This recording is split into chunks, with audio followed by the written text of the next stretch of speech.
जी नमस्कार, आप सबों का बहुत बहुत स्वागत है आपके अपने वैभव क्लासेस के इस YouTube परिवार पर। आज के इस कक्षा में हम लोग देखने वाले हैं जो हम लोग के तिलका मांझी भागलपुर विश्वविद्यालय, और इसमें जो है आपके MJC 5th में आपका जो आता है मॉर्फोलॉजी एंड एनाटॉमी। इसमें जो है हम लोगों का जो पहला यूनिट है, इसमें जो है MJC 5th में आपके मॉर्फोलॉजी एनाटॉमी के अंतर्गत आते हैं। यूनिट फर्स्ट में आपका आता है पुष्प आता है, इन्फ्लोरेसेंस आता है, सीड आता है।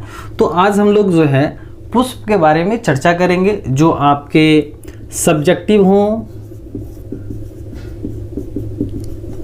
या फिर ऑब्जेक्टिव हों, इससे जो है आपको प्रश्न पत्र जरूर देखने को मिलेंगे।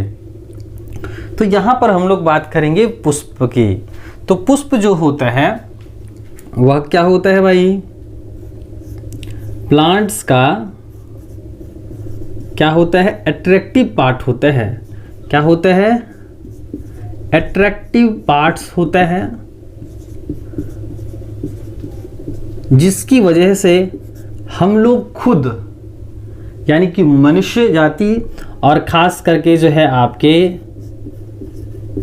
कीड़े मकोड़े, humans as well as insects, इनकी ओर आकर्षित होते हैं। क्यों होते हैं? क्योंकि इनका जो रंग रूप होता है, डिज़ाइन होता है, वह बड़ा ही चमकीला चटकीला होता है। यानी कि ये क्या होते हैं? कलरफुल होते हैं। अलग अलग पुष्पों में अलग अलग रंगों के ये जो हैं आपके कोरोला वाले जो पोर्शंस होते हैं, मतलब कि अलग अलग पौधों में अलग अलग तरह के फूल पाए जाते हैं। ठीक है। अब अगर हम लोग पुष्प के यूजेस की बात करें, पुष्प का जो यूज़ है वह किस में है भाई? तो पहला यूज़ है कि यह क्या कर जाएगा? फ्रूट्स में कन्वर्ट कर जाएगा।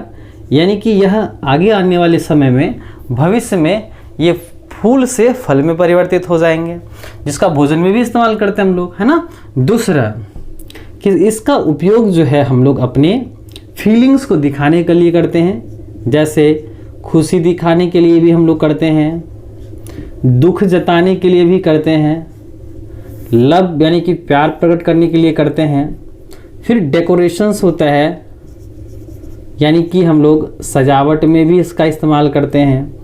जब किसी मनुष्य की डेथ होती है तो इसका जो है हम लोग माला वगैरह बनाने में इसका इस्तेमाल करते हैं। दूसरा कि जब क्या होता है, बहुत सारे ऐसे व्यक्ति जो खुशी, जैसे कि नेता वगैरह क्या होते हैं, जीतते हैं, तो फिर क्या करते हैं, इन्हीं फूलों के माला को क्या करते हैं, वो पहन करके और पहना करके क्या होते हैं, सेलिब्रेशंस करते हैं, है ना। तो पुष्प का काफ़ी बड़ा महत्व है हमारे दैनिक जीवन में, और ख़ास करके जो है हम लोगों के जो है सांस्कृतिक कार्यक्रम, कल्चरल्स प्रोग्राम्स वगैरह में क्या किया जाता है, इनका इस्तेमाल किया जाता है। तो फूल कहीं ना कहीं जो है हमारे सामाजिक दृष्टिकोण से, है ना, समाज में जितने सारे एक्टिविटीज़ होते हैं इन सब का क्या है हम लोग इस्तेमाल करते हैं।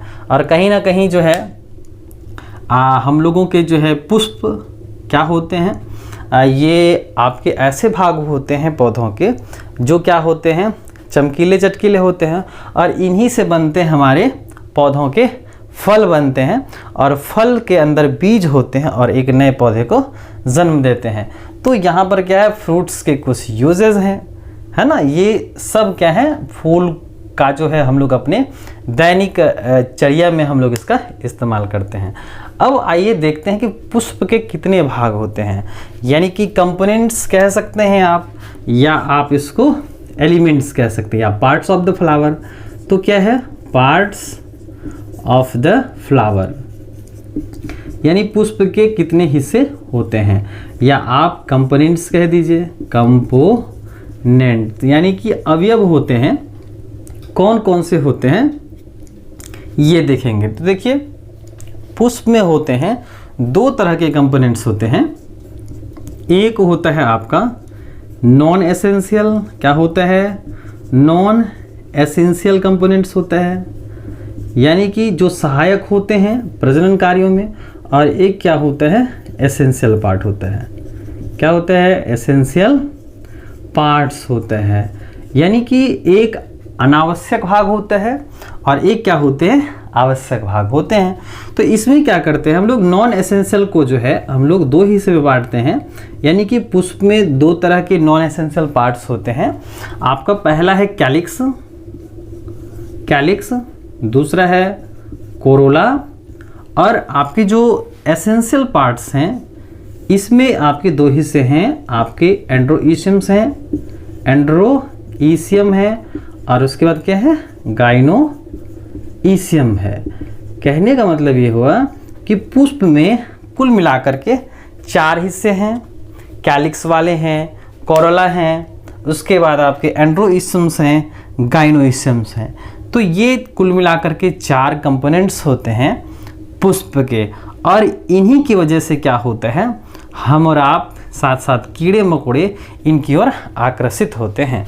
तो अब हम लोग समझते हैं कि पुष्प में ऐसे कौन कौन से हिस्से होते हैं, जैसे कैलिक्स, कोरोला, एंड्रोईशियम, गाइनोईशियम्स, है ना। तो इनका हम लोग इकाई देखेंगे किस तरह से है, और हम लोग यहाँ पर समझेंगे कि किस तरह से जो हम लोगों के है, जैसे ये आपका धतूरा का फूल है, ये आपके चाइना रोज हैं, 2 अलग अलग रंगों वाले, है ना। तो यहाँ पर हम लोग देखते हैं। तो सबसे पहले हम लोग ये देखेंगे कि पुष्प में कितने तरह के हिस्से हो गए। ये हो गए आपके 4 तरह के, जिसमें से चारों को हम लोगों ने क्या किया, 2 हिस्सों में कैटेगराइज कर दिया। तो क्या है यहाँ पर 4 हिस्से में से पहला हिस्सा क्या है, कैलिक्स। क्या है, CALYX, कैलिक्स है। कैलिक्स जो होता है यह पुष्प का फर्स्ट यानी प्राइमरी कंपोनेंट्स होता है, जो क्या होते हैं, ग्रीनिश होते हैं, यानी कि हरे होते हैं, और इनकी इकाई को क्या कहते हैं हम लोग, सेपल कहते हैं, यानी कि इनका जो यूनिट है वो क्या है, सेपल है। तो ध्यान रखिएगा कि कैलिक्स पुष्प का पहला अंग होता है, प्राइमरी कंपोनेंट्स होता है, ये मुख्य रूप से ग्रीनिश हरे होते हैं, और कैलिक्स की इकाई को सेपल कहा जाता है। चलिए अब नेक्स्ट देखें। दूसरा है आपका कोरोला। क्या है, कोरोला। कोरोला क्या होता है, ये सेकेंड कंपोनेंट्स होते हैं, यानी कि ये क्या होते हैं, दूसरे भाग होते हैं, जो क्या होते हैं, कलरफुल होते हैं। क्या होते हैं, कलरफुल, यानी कि ये रंग बिरंगे होते हैं, और इनकी इकाई को क्या कहते हैं हम लोग, पेटल कहते हैं। क्या कहते हैं, पेटल। यानी कैलिक्स और कोरोला ये दोनों पुष्प के क्या हैं, अनावश्यक भाग हैं। क्या है, अनावश्यक भाग हैं या अनावश्यक अंग हैं। लेकिन ये क्या करते हैं, जो नर और मादा होते हैं, जिसको एंड्रोईशियम, गाइनोईशियम्स कहते हैं, इनको यानी प्रजनन करने में क्या करते हैं, मददगार होते हैं। तो इसको हम लोग क्या कहते हैं, मददगार अंग भी कहते हैं, मददगार अंग भी कहते हैं। ऐसा नहीं है कि ये परागन या निषेचन में अपनी भूमिका नहीं निभाता, निभाते हैं, लेकिन प्रजनन कार्यों में ये इन्वॉल्व नहीं होते हैं, ये सिर्फ और सिर्फ सहयोगी होते हैं। ठीक है, तो इसको हम लोगों ने क्या नाम दिया, नॉन एसेंशियल पार्ट। क्या नाम दिया, नॉन एसेंशियल पार्ट। ठीक है, तो यहाँ पर कैलिक्स हो गए, कोरोला हो गए।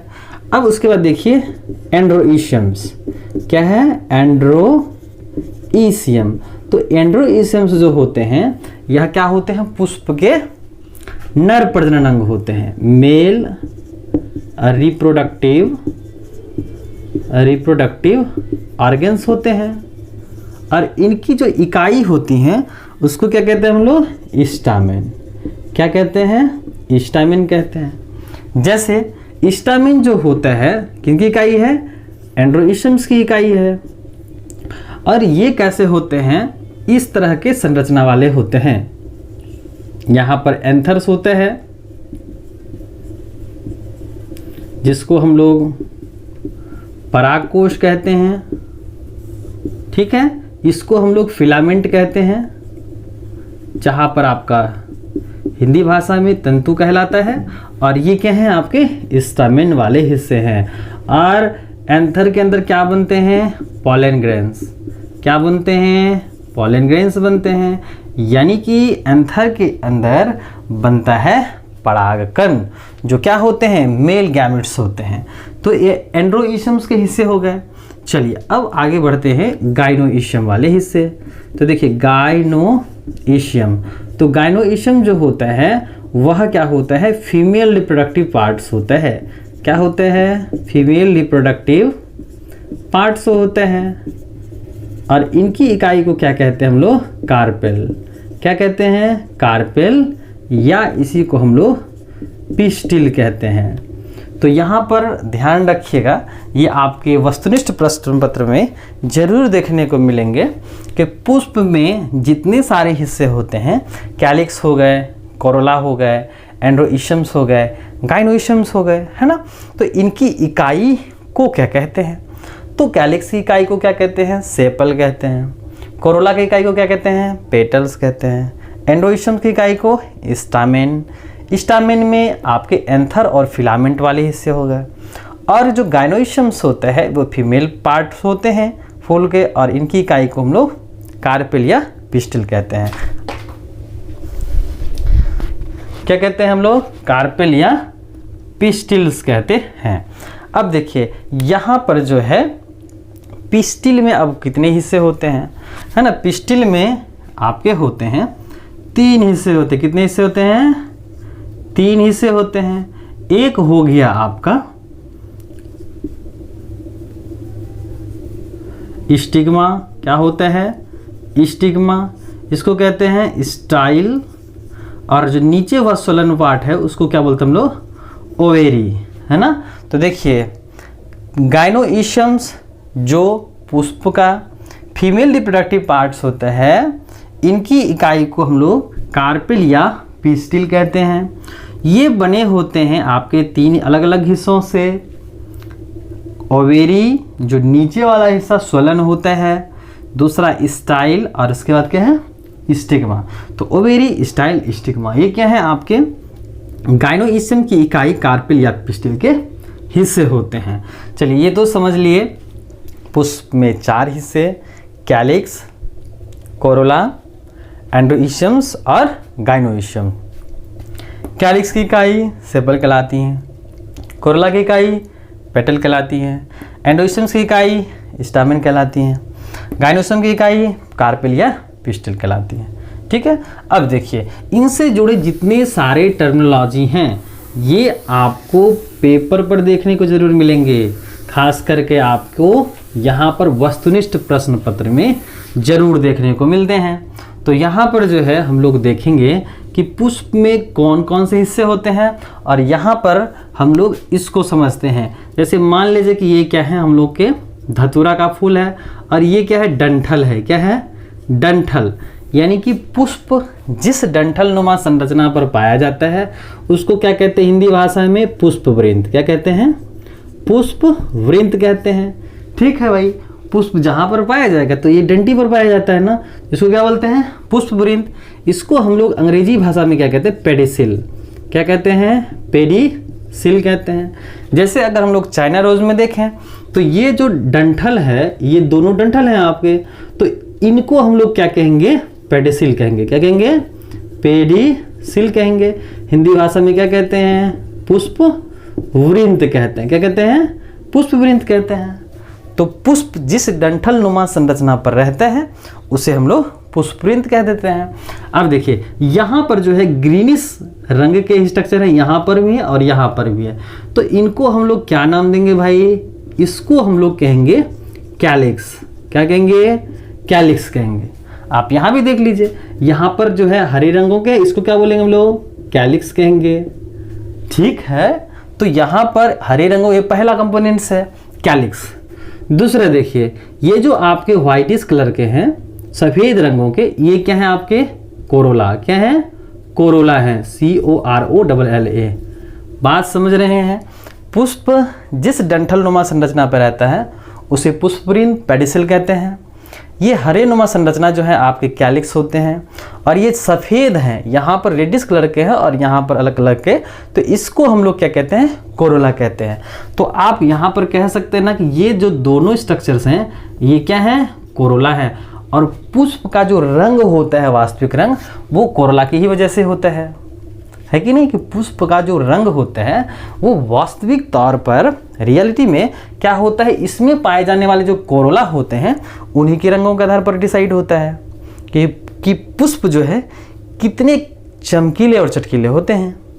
ठीक है, अब देखिए ये क्या हो गए, सेपल हो गए, यानी कि कई सेपल कहलाती हैं। ये क्या हो गए, पेटल्स होते हैं। अब आइए प्रजनन अंग पर। तो ये जो आप देख पा रहे हैं यहाँ पर, ये क्या है, इनके प्रजनन अंग है। क्या है, रिप्रोडक्टिव पार्ट्स हैं, जिसमें नर को क्या बोलते हैं हम लोग, एंड्रोईसियम। क्या बोलते हैं, एंड्रोईसियम कहते हैं। और मादा को क्या बोलेंगे, गाइनोईसियम। क्या बोलेंगे, गाइनोईसियम, जो अभी हम लोग एक एक करके अध्ययन करेंगे। आपके धतूरा फ्लावर्स का, चाहे वो चाइना रोज हो, यहाँ पर पहले हम लोग देख लेते हैं किस हिस्से को क्या कहते हैं, फिर हम लोग इसको जो है हम लोग इसको अलग अलग का हिस्सों में बांट देंगे, फिर हम लोग इसका अध्ययन करेंगे। ठीक है, तो ये हो गया आपका कैलिक्स, कोरोला, एंडोसियम, गाइनोसियम। ये क्या है, पुष्प के अलग अलग भाग होते हैं। अब देखिए कि कुछ पुष्प ऐसे होते हैं, यानी कुछ फ्लावर्स ऐसे होते हैं जो खिलते हैं। क्या करते हैं, खिलते हैं। तो यानी कि वो ब्लूम करते हैं, तो उसको क्या कहते हैं हम लोग, चास्मोगेमस। क्या कहते हैं, चास्मोगेमस फ्लावर। यानी एक ऐसा फूल भाई जो खिलता है। क्या होता है, जो खिलता है, उसको क्या कहते हैं, चास्मोगेमस फ्लावर कहते हैं। दूसरा, वैसे फूल जो नहीं खिलते हैं, यानी कि वो कैलिस्ट होते हैं, इसलिए उसको हम लोग क्या कहते हैं, कैलिस्टोगेमस फ्लावर कहते हैं। ठीक है, अब देखिए वैसे पुष्प क्या बोले, जो खिलते हैं उसको चास्मोगेमस, जो नहीं खिलते हैं उसे कैलिस्टोगेमस। जिस पुष्प में डंठल पाया जाता है, क्या पाया जाता है, डंठल पाया, यानी पेडिसिल प्रेजेंट होता है, उस फूल को हम लोग क्या कहते हैं, पेडिसिलेट फ्लावर। क्या कहेंगे, पेडिसिलेट फ्लावर। क्या कहेंगे, पेडिसिलेट फ्लावर कहेंगे। दूसरा, अगर जिस पुष्प में पेडिसिल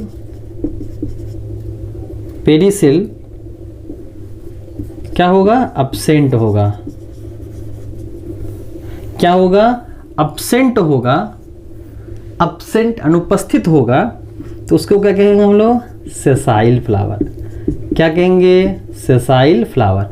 यानी कि एक ऐसा फूल जिसमें डंटी नहीं होगा, पुष्पवृंत नहीं होगा, तो उसको क्या कहेंगे, सेसाइल फ्लावर कहेंगे।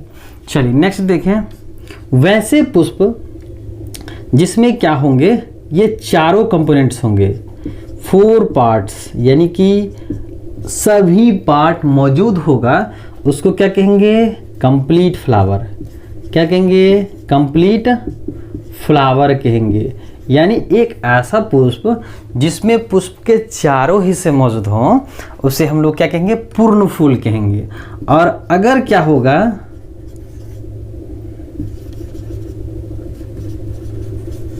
कोई भी हिस्सा जो है अब्सेंट कर जाता है, तो उसको क्या कहेंगे, इनकम्प्लीट फ्लावर। क्या कहेंगे, इनकम्प्लीट फ्लावर कहेंगे। वैसे पुष्प जिसमें कोई एक हिस्सा क्या हो जाता है, अब्सेंट होता है, तो उसे हम लोग अपूर्ण फूल कहेंगे।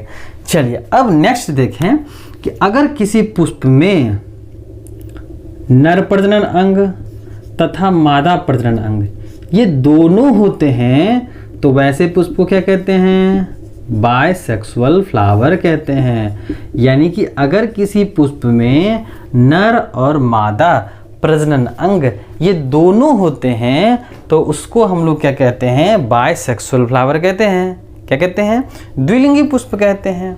अब देखिए अगर किसी पुष्प में क्या होगा, या तो नर, क्या होगा भाई, या तो नर या फिर मादा होंगी, तो उसे हम लोग क्या कहेंगे, यूनिसेक्सुअल। क्या कहेंगे, यूनिसेक्सुअल फ्लावर कहेंगे।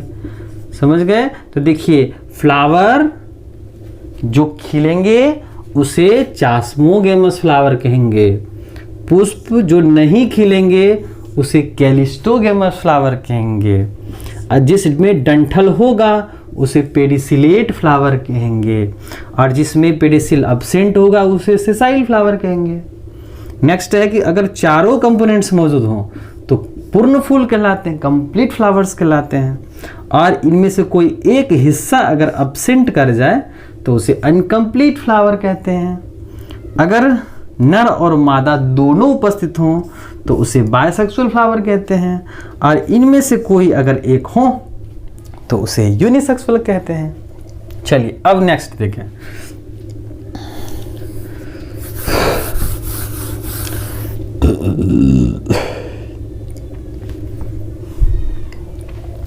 तो यहां पर क्या कहेंगे, यूनिसेक्सुअल फ्लावर कहते हैं। अगर देखिए सेम थैलस पर, क्या है, सेम थैलस, यानी कि एक ही प्लांट्स बॉडी पर अगर नर और मादा ये दोनों फ्लावर्स पाए जाते हैं तो उसको क्या कहते हैं हम लोग, होमोथैलिक। क्या कहते हैं, होमोथैलिक कहते हैं, ठीक है, होमोथैलिक कहते हैं। और अगर क्या होते हैं डिफरेंट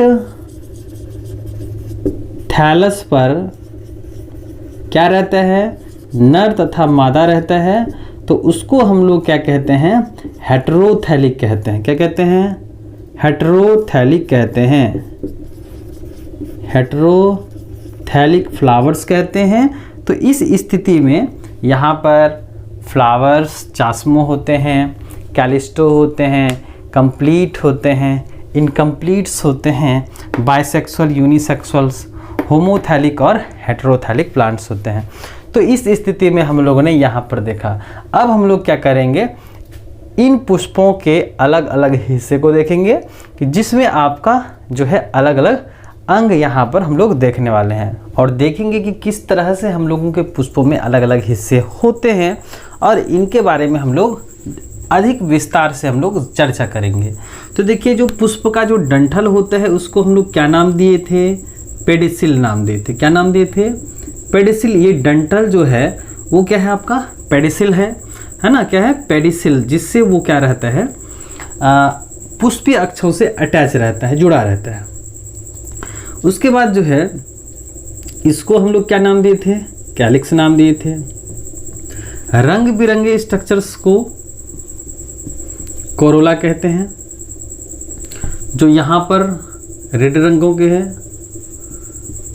और यहाँ पर जो है आपको येलो इस रंग के हैं, कोरोला। तो ये अलग अलग पुष्पों में अलग अलग रंगों के पाए जाते हैं, और इन्हीं रंगों के आकृति के आधार पर, इन्हीं रंगों के आकार पर आधार पर हम लोग क्या करते हैं, पुष्प को हम लोग एक दर्जा देते हैं कि पुष्प इस रंगों का है, पुष्प जो है विभिन्न रंगों के हैं, इस तरह के। तो क्या है आपके पेडिसिल हैं, पेडिसिल जो होते हैं ये पुष्प का डंठल वाला भाग होते हैं। कैलिक्स जो होते हैं ये ग्रीनिश रंगों के होते हैं। कोरोला जो होता है यह अलग अलग पुष्पों में अलग अलग रंगों का होता है, ये आप यहाँ पर आप देख सकते हैं। तो कोरोला की इकाई को क्या कहते हैं हम लोग, पेटल कहते हैं। क्या कहते हैं, पेटल कहते हैं। और कैलिक्स की इकाई को हम लोग क्या कहते हैं, सेपल। क्या बोलते हैं, सेपल कहते हैं। फिर हम लोग देखें कि पुष्प में नर प्रजनन अंग भी होते हैं और मादा प्रजनन अंग भी होते हैं। तो अगर नर प्रजनन अंग की बात करें तो नर प्रजनन अंग का जो समूह होता है, जो आप यहाँ पर देख सकते हैं, ये क्या है आपके नर प्रजनन अंग है, और इनसे हम लोग जो है इसको हटाए हैं। ये जो स्ट्रक्चर्स हैं पूरी तरह से, जहाँ पर ये इस तरह से बॉल है, जो इनका एक हिस्सा यहाँ पर है, यहाँ का जो स्ट्रक्चर है वो स्वलन है, जिसको हम लोग क्या कहते हैं, ओवेरीज कहते हैं। यानी कि आपके जो ये फीमेल पोर्शंस हैं, फीमेल पोर्शंस को क्या बोलते हैं, गाइनोइशियम कहते हैं। क्या कहते हैं, गाइनोइशियम्स कहते हैं, यानी कि स्त्री प्रजनन अंग कहते हैं। और ये जो है आपका नर प्रजनन अंग, इसको क्या कहते हैं, एंड्रोइशियम्स कहते हैं। तो एंड्रोइशियम्स की जो इकाई होती है ना, वो क्या होती हैं आपके स्टामेन होते हैं। क्या होते हैं, स्टामेन होते हैं। और मादा प्रजनन अंग जो होते हैं गाइनोइशियम्स, इनकी इकाई क्या कहलाती हैं? कार्पेल या पिस्टिल कहलाती हैं। ठीक है, तो कार्पेल और पिस्टिल ये क्या है? गाइनोसियम्स के इकाई हैं। अब देखिए जो एंड्रोसियम्स होते हैं इसमें आपके अलग अलग भाग होते हैं। जैसे ये जो होते हैं आपके फिलामेंट होते हैं। क्या होते हैं? फिलामेंट यानी तंतु होते हैं। और यहाँ पर जो परागकण का निर्माण होता है एक थैलीनुमा संरचना में, जिसको हम लोग क्या कहते हैं? एंथर कहते हैं। क्या कहते हैं? एंथर कहते हैं। तो ध्यान रखिएगा, एंथर के अंदर परागकण बनते हैं और ये परागकण जो हैं कहाँ पहुँचते हैं? वर्तिकाग्र पर, और इससे परागण की प्रक्रिया होती है। और गाइनोसियम की इकाई को कार्पेल और पिस्टिल नाम दिए। तो कार्पेल और पिस्टिल जो होते हैं इसको हम लोग 3 भाग में बांट सकते हैं। एक ओवेरी, जो यहाँ वाला हिस्सा है ओवेरी, जिसको अंडाशय कहते हैं, ये है आपका स्टाइल वाला हिस्सा। और यहाँ पर जो प्लॉट करेगा क्या चीज़ भाई? परागकण, इसको हम लोग स्टिग्मा कहते हैं। तो ध्यान दीजिएगा, एंड्रोइशियम पुष्प के नर प्रजनन अंग होते हैं। इनकी इकाई को स्टामिन कहा जाता है। स्टामिन में फिलामेंट और एंथर होते हैं। एंथर में आपके परागकण बनते हैं। क्या बनते हैं? पॉलन ग्रेन्स बनते हैं। ठीक है, और पॉलन ग्रेन्स जब फीमेल यानी गाइनोइशियम्स के कार्पेल और पिस्टिल के स्टिग्मास पर आते हैं तो यही प्रक्रिया पॉलिनेशंस कहलाती है। ठीक है, अब देखिए ये क्या हो गया हम लोग का? कैलिक्स पहला भाग, कोरोला दूसरा भाग, एंड्रोइशियम तीसरे हिस्से और गाइनोसियम्स चौथे हिस्से, और इनकी अलग अलग इकाइयों के नाम। तो यहाँ पर आप देख सकते हैं कि जब चारों अंग किसी भी पुष्प में पाया जाता है तो उस पुष्प को हम लोग कंप्लीट फ्लावर्स कहते हैं, यानी पूर्ण फूल कहते हैं। और अगर क्या होता है एक भी एब्सेंट करता है तो उसे हम लोग क्या कहते हैं? अपूर्ण फूल कहते हैं। तो यहाँ पर आपके चाइना रोज है ना, अड़हुल है।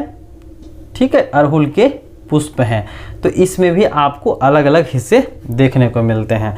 यहाँ पर भी आपको देखने को मिलेंगे एंड्रोसियम्स, गाइनोसियम्स, जो आपको यहाँ पर देखने को मिलते हैं। ये हैं क्या? आपके कोरोला वाले हिस्से हैं, है ना, जो आपको क्या है? ये कलरफुल वाले डिज़ाइंस में मिलते हैं।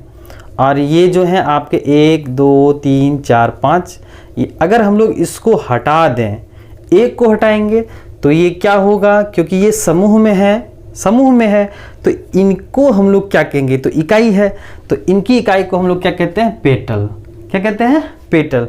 तो ये जो आप देख पा रहे हैं ये क्या है? हम लोग का पेटल वाला हिस्सा है। ये क्या हो गया? एक पेटल है। और ये पूरा का पूरा जो समूह है ये क्या कहलाता है? कोरोला कहलाता है। अब देखिए ये तो हो गया आपके कलरफुल वाले हिस्से, और इन्हीं के कारण हम और आप क्या होते हैं? पुष्प की ओर आकर्षित होते हैं। कीड़े मकोड़े भी आकर्षित होते हैं। और इनको अगर हटा दिया जाए तो यहाँ पर जो है ये जो स्वलन पार्ट बचेगा, ये वाला हिस्सा, इसको हम लोग क्या कहते हैं? यहाँ पर इसको हम लोग ओवेरीज कहते हैं। इसके अंदर में रहता है। और ये यहाँ से यहाँ तक जो है ये क्या है? स्टाइल है। और यहाँ पर क्या है? स्टिग्मा है। क्या है? स्टिग्मा। तो क्या है आपके? ये क्या है? कौन से हिस्से हैं? फीमेल पोर्शंस हैं। ओवेरी, स्टाइल और स्टिग्मा, ये 3 हिस्से होते हैं। किसके भाई? कार्पेल और पिस्टिल के। और नर प्रजनन यहाँ पर लगे हुए हैं, जिसमें क्या है? आपके बहुत सारे पॉलन ग्रेन्स हैं।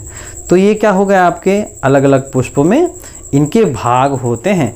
तो ये ध्यान रखिएगा कि पुष्प में अलग अलग हिस्से होते हैं और इनके अलग अलग हिस्सों के जो इकाइयाँ होती हैं, खास करके आपके कैलिक्स, कोरोला, एंडोसियम, गाइनोसियम, ये आपके वस्तुनिष्ठ प्रश्न में जरूर देखने को मिलते हैं। अब देखिए क्या है? मेल पोर्शन है। जैसे अगर हम लोग इनको ध्यान से समझें तो क्या होता है? ये है एंड्रोइशियम्स, नर भाग हैं। ये क्या है? मादा भाग हैं। इसमें आपके ओवेरी, स्टाइल और स्टिग्मा है कि नहीं? अब देखिए कि निषेचन की प्रक्रिया के लिए नर और मादा अंग का होना युग्मक का बनना बहुत ज़रूरी होता है, क्योंकि जब फर्टिलाइजेशंस होता है तो उसमें नर युग्मक और मादा युग्मक आपस में क्या होते हैं, फ्यूज़ करते हैं, संयोग करते हैं। तो नर अंग जो है एंडोइशम्स है, मादा अंग क्या है, गाइनोइशम्स हैं। तो नर अंग जो हैं एंड्रोइशम्स, इनकी इकाई को स्टामेन, और यहाँ पर क्या है एंथर। एंथर में क्या बनते हैं, पोलन ग्रेन्स। क्या बनते हैं, पोलन ग्रेन्स बनता है, जो कुछ इस तरह का स्ट्रक्चर रहता है, राउंडेड शेप्ड रहता है। और ये क्या है आपके तीसरे हिस्से स्टिग्मास। क्या है, स्टिग्मा। तो देखिए पोलन ग्रेन्स जब एंथर से निकलते हैं और कहाँ पहुँचते हैं, स्टिग्मास तक।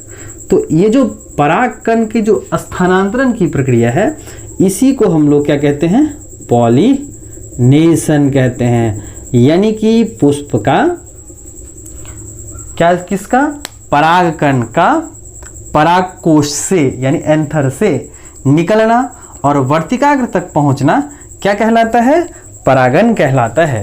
क्या कहलाता है, परागन कहलाता है। तो परागकण की अगर परिभाषा देखी जाए तो क्या कहेंगे, जो पुष्प के नर प्रजनन अंग होते हैं एंड्रोइशम्स होता है, इनकी इकाई को स्टामेन कहते हैं। स्टामेन में फिलामेंट और एंथर होता है, और मादा में गाइनोइशम्स, कार्पेल और पिस्टिल होते हैं। इसमें ओवेरी होते हैं, स्टाइल होते हैं, क्या होते हैं, स्टाइल होते हैं, और स्टिग्मा होते हैं, है ना। अब देखिए कि इनके जो हिस्से होते हैं स्टामेन के, फिलामेंट और एंथर होते हैं। एंथर में बनते हैं परागकण, और ये परागकण एंथर से निकलते हैं और पहुंचते हैं कहाँ पर, स्टिग्मास पर। तो ये जो स्थानांतरण होता है परागकण, इसी प्रक्रिया को क्या कहते हैं, पॉलिनेशंस कहते हैं। सीधे सीधे कहा जाए कि परागकण का परागकोश से निकलना और वायु, कीट या अन्य किसी माध्यमों के द्वारा ये स्टिग्मास पर आते हैं और क्या करते हैं, फर्टिलाइज करते हैं पौधों में। तो इस स्थिति में हम लोग उसको क्या कहते हैं, पॉलिनेशन कहते हैं। सीधे शब्दों में कहा जाए कि परागकण जो होता है वो क्या होता है, सीधे शब्दों में कहा जाए कि परागन जो होता है, पॉलिनेशंस जो होता है, वह क्या होता है, परागकण का स्थानांतरण होता है। दैट मीन्स कि the pollination is the transfers of pollen grains from anther into suitable stigmas, that is known as pollinations. और ये पॉलिनेशंस होते हैं आपके अलग अलग तरह के। अगर सेम फ्लावर में जैसे अगर देखा जाए, यहाँ पर क्या है आपके अलग अलग पुष्प हैं, लेकिन यहाँ पर अगर देखा जाए धतूरा फ्लावर्स में ये मान लीजिए नर हैं, है ना, और नर कैसे हैं, इस तरह के हैं, और मादा जो हैं वो कुछ इस तरह के डिजाइन्स लिए हुए हैं। अगर सेम फ्लावर का क्या होता है, परागकण जो है वह वर्तिकाग्र पर आता है, तो उसको हम लोग सेल्फ कहते हैं। क्या कहते हैं, सेल्फ कहते हैं। और दो अलग अलग पुष्पों में अगर परागन की प्रक्रिया होगी तो उसको हम लोग क्या कहेंगे, क्रॉस कहेंगे, है ना।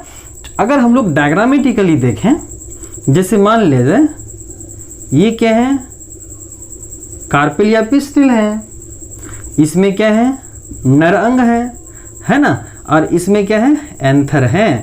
क्या है, एंथर है क्योंकि परागकण बनेंगे यहाँ पर।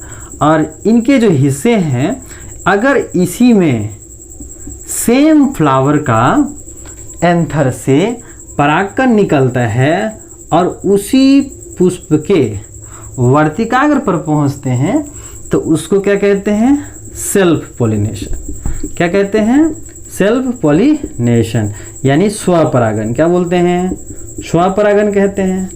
अगर क्या होगा, पुष्प अलग अलग रहेंगे, क्या रहेंगे, पुष्प अलग अलग। जैसे देखिए ये क्या है, फीमेल पोर्शंस हैं, है ना, और ये क्या है, फीमेल पोर्शंस हैं। ये दो अलग अलग पुष्प हैं, इसमें भी नर हैं, और यहाँ पर जो है इनकी संरचना यानी कि एंथर, जिसमें परागकण बनते हैं। तो अगर यहाँ पर आप देखिएगा कि अगर परागन की प्रक्रिया दो अलग अलग पुष्प के बीच होती हैं। जैसे यहाँ का जो परागकण किसी दूसरे पौधों के उस पुष्प के वर्तिकाग्र पर आता है तो इसको हम लोग क्या कहते हैं, क्रॉस पॉलिनेशन। क्या कहते हैं, क्रॉस पॉलिनेशंस कहते हैं। तो यहाँ पर परागकण क्या होता है, एक पुष्प से निकलते हैं एंथर से और दूसरे पुष्पों के वर्तिकाग्र पर आते हैं तो इसको क्या कहते हैं, क्रॉस पॉलिनेशंस कहते हैं। तो दैट मीन्स कि जो पॉलिनेशंस की प्रक्रिया होती हैं इनका जो मेन मकसद होता है, मेन टारगेट होता है, वो क्या होता है, फर्टिलाइजेशंस। क्या होता है, फर्टिलाइजेशंस होता है, यानी निषेचन की प्रक्रिया होती है। क्या होती है, निषेचन की प्रक्रिया होती है। और निषेचन में क्या होता है, नर और मादा का संयुग्मन होता है, संलयन होता है। जैसे यहाँ पर नर प्रजनन अंग है ना, और यहाँ पर क्या है, मादा प्रजनन अंग है इसके अंदर में, तो इन दोनों का मिलान होते हैं। तो ध्यान दीजिएगा कि पुष्प में नर प्रजनन अंग मादा प्रजनन अंग के पास पहुँचते हैं, परागकण वर्तिकाग्र पर पहुँचते हैं, जिसको हम लोग पॉलिनेशंस कहते हैं, परागन कहते हैं। और परागन के बाद क्या होता है, नर और मादा का संयुग्मन होता है, मिलान होता है, जिसको हम लोग पॉलिनेशंस कहते हैं। तो पॉलिनेशंस के इस मेथड्स में अगर सेम फ्लावर के अंदर पॉलिनेशंस होता है तो उसको सेल्फ पॉलिनेशंस कहते हैं। और अगर दो पुष्पों के बीच में परागन की प्रक्रिया होगी तो उसको क्या कहेंगे, क्रॉस पॉलिनेशंस कहेंगे। ठीक है, तो सेल्फ पॉलिनेशंस और क्रॉस पॉलिनेशन। लेकिन देखिए, जब परागन एक जगह से दूसरे जगह जाते हैं, जैसे परागन क्या होता है, वो हवा के माध्यम से जा सकते हैं, कीड़े मकोड़े के माध्यम से जा सकते हैं, चमगादड़ की मदद से जा सकते हैं, पक्षी की मदद से जा सकते हैं। तो उनको हम लोग अलग अलग नाम देते हैं। क्या करते हैं, उसको अलग अलग नाम देते हैं। जैसे परागन का माध्यम हो सकता है, क्या हो सकता है, पॉलिनेशन का क्या होगा, माध्यम होगा, यानी मीन्स ऑफ पॉलिनेशन, यानी एजेंट आप कह सकते हैं।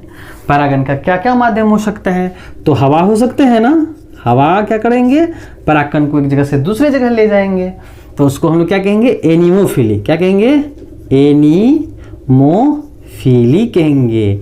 समझ गए। दूसरा देखिए, अगर हवा ना हो करके जल के द्वारा हो तो उसको क्या कहेंगे, हाइड्रोफिली। क्या कहेंगे, हाइड्रोफिली कहेंगे। उसके बाद देखिए आगे जो है, अगर इंसेक्ट के द्वारा, कीट के द्वारा होगा तो उसको क्या कहेंगे, एंटोमोफिली कहेंगे। उसके बाद नेक्स्ट देखिए, अगर क्या होगा, पक्षी के द्वारा होगा तो क्या कहेंगे, ऑर्निथोफिली कहेंगे। अगर चमगादड़ के द्वारा होगा, किसके द्वारा, चमगादड़ के द्वारा होगा तो उसको क्या कहेंगे, कायरोप्टेरोफिली। क्या कहेंगे, कायरोप्टेरोफिली। तो इसमें देखिए क्या होगा, कायरोप्टेरोफिली कहेंगे। अगर देखिए घोंघा के द्वारा होगा, स्नेल भाई साहब के द्वारा होगा तो क्या कहेंगे, मेलेकोफिली कहेंगे। अगर चींटी के द्वारा होगा तो क्या कहेंगे, मायरमिकोफिली कहेंगे। क्या कहेंगे, मायरमिकोफिली कहेंगे। तो ध्यान रखिएगा कि परागकण का अलग अलग माध्यम हो सकता है, यानी परागकण को क्या करेंगे, किसी न किसी माध्यम के द्वारा वो पराग कोश से वर्तिकाग्र तक पहुंचाए जाएंगे। तो अगर हवा के द्वारा होगा तो क्या बोलेंगे, एनीमोफिली कहेंगे। अगर जल के द्वारा होगा तो क्या कहेंगे, हाइड्रोफिली कहेंगे। अगर इंसेक्ट के द्वारा होगा तो उसको क्या कहेंगे, एंटोमोफिली कहेंगे। अगर पक्षी के द्वारा होगा तो ऑर्निथोफिली कहेंगे। चमगादड़ के द्वारा कायरोप्टेरोफिली, और स्नेल के द्वारा मेलेकोफिली, और चींटी के द्वारा क्या होगा, मायरमिकोफिली कहेंगे। तो यहाँ पर जो है हम लोगों ने देखा कि किस तरह से पुष्प के अलग अलग स्ट्रक्चर्स होते हैं। पुष्प में जो निषेचन की प्रक्रिया होती हैं उनसे पहले परागन होता है और फिर नर और मादा का संलयन होता है। और इस तरह से जो हम लोगों के और इस तरह से हम लोगों के जो है ये जो फीमेल पोर्शंस हैं गाइनोस्पर्म्स के ओवेरी वाले भाग, ये क्या कर जाते हैं, एक फल में बदल जाते हैं। तो इस तरह से पौधों में फल के अंदर बीज होते हैं और इस तरह से फिर एक नया बीज जब अनुकूल परिस्थिति में आता है तो फिर एक नए पौधे बनाते हैं। तो इस तरह से हम लोगों ने यहाँ पर देखा कि किस तरह से पौधों में उनके आकर्षक भाग, जिसको हम लोग फ्लावर्स कहते हैं, फ्लावर्स में अलग अलग हिस्से होते हैं, अलग अलग हिस्सों के नाम, अलग अलग हिस्सों की उनकी इकाई, और इसका हम लोगों ने यहाँ पर पॉलिनेशंस देखा। तो बस तो यहाँ पर हम लोगों ने देखा पॉलिनेशंस क्या होते हैं, पॉलिनेशंस कितने प्रकार के होते हैं, पॉलिनेशंस का अलग अलग माध्यम क्या हो सकता है। तो फिर हम लोग जो है नेक्स्ट वीडियो में देखेंगे कि जो हम लोगों का फ्लावर्स होते हैं, फ्लावर से किस तरह से जो है वो फल बनते हैं, और फल बनने के बाद जो है फल कितने प्रकार के होते हैं, इन्फ्लोरेसेंस कितना प्रकार का होता है, पत्तियों का अरेंजमेंट्स देखेंगे, पत्तियों में वेनेशंस देखेंगे, पत्तियों का सजावट देखेंगे। तो यहाँ पर जो है आज हम लोगों ने सीखा ये। और जो बच्चे इस चैनल पर नए हैं, चैनल को सब्सक्राइब कर लीजिएगा, अपने साथी के साथ ज़रूर शेयर कीजिएगा ताकि आने वाली वीडियोस की नोटिफिकेशन सबसे पहले आपको मिल सके।